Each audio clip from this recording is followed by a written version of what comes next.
For 2 minutes, nobody could find them.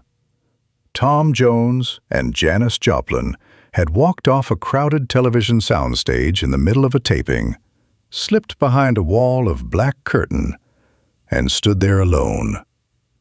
And what he said to her in those 2 minutes was something a 19-year-old girl named Carol Ann would carry for the next 50 years. She was the only other person close enough to hear it. She never told a soul while Janis was alive. Late September 1969, ABC Television Center on Prospect Avenue, Hollywood. Stage 55, a Tuesday, and it had been raining since noon. To understand what happened behind that curtain, you have to start with the girl holding the wardrobe pins. Carol Ann Whitfield was 19 years old and had been working at the studio for 4 months. She was not a producer. She was not an assistant to anyone important. She pinned hems, fetched coffee, and carried garment bags down a concrete corridor that smelled of hot lights and cigarette smoke. She had taken the job for one reason. Her brother, Danny, was somewhere near the Cambodian border, and the money helped their mother. Danny was 21. He had taught her to drive in a church parking lot. He had walked her to school every day the year their father left. He had not written in 11 weeks. Every night, Carol Ann came home and checked the mail before she took off her coat. Every night, there was nothing. 11 weeks of nothing. She had a photograph of him in her coat pocket, taken the morning he shipped out.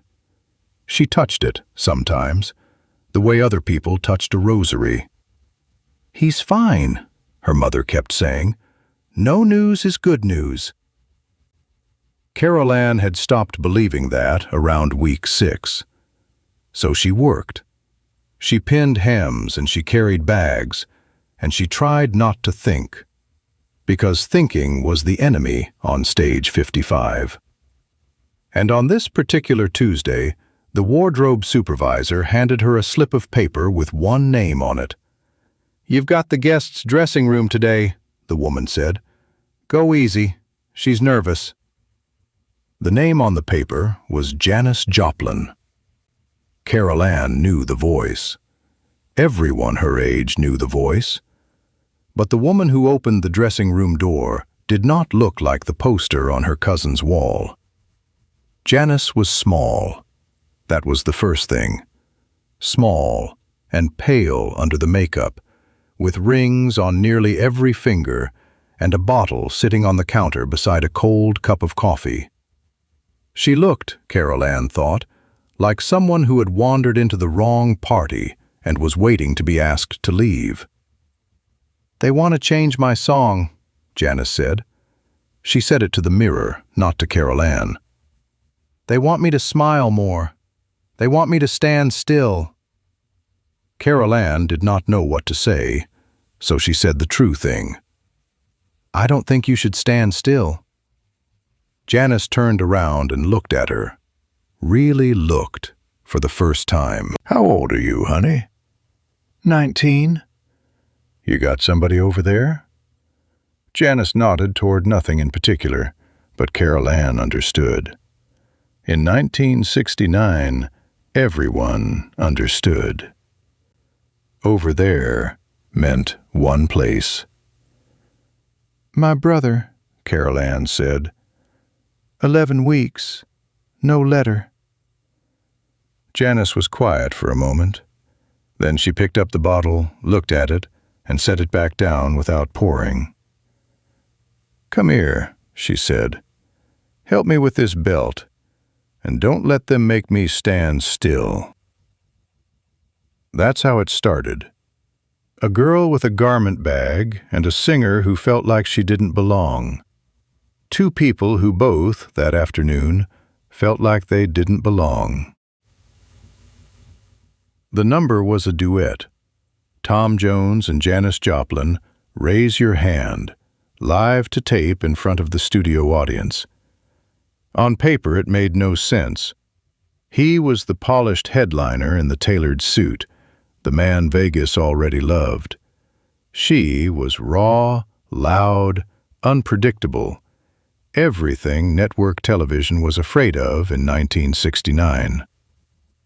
The producers were sweating it.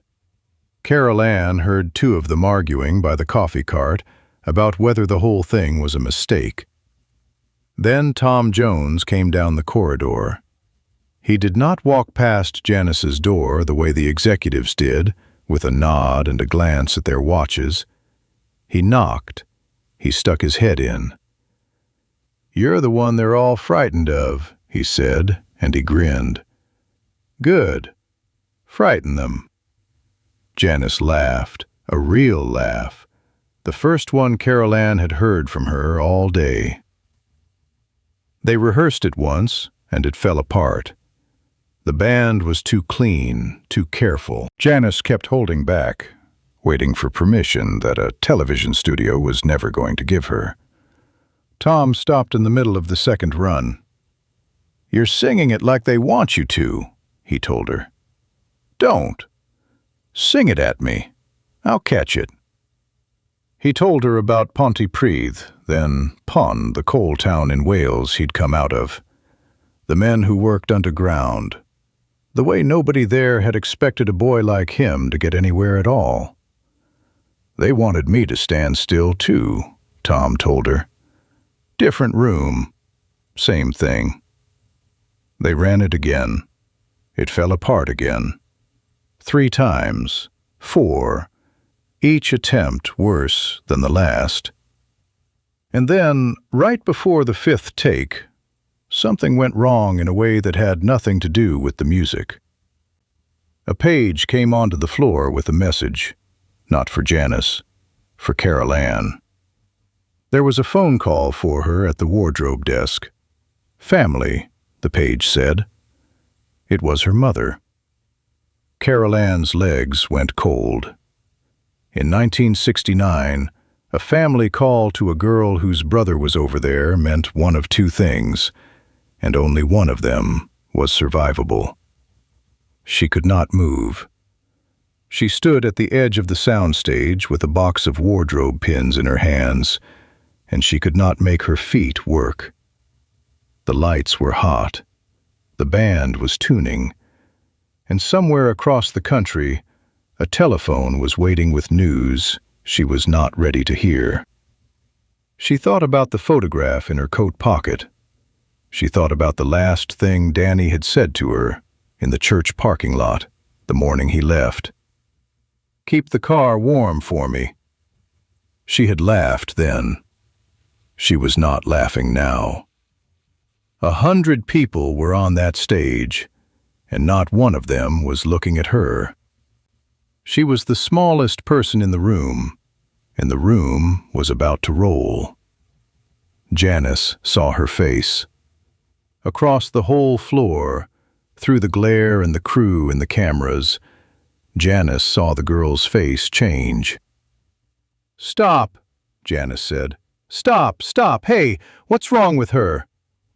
The producers wanted the take. They had an audience seated and a clock running, and a network schedule that did not care about a wardrobe girl.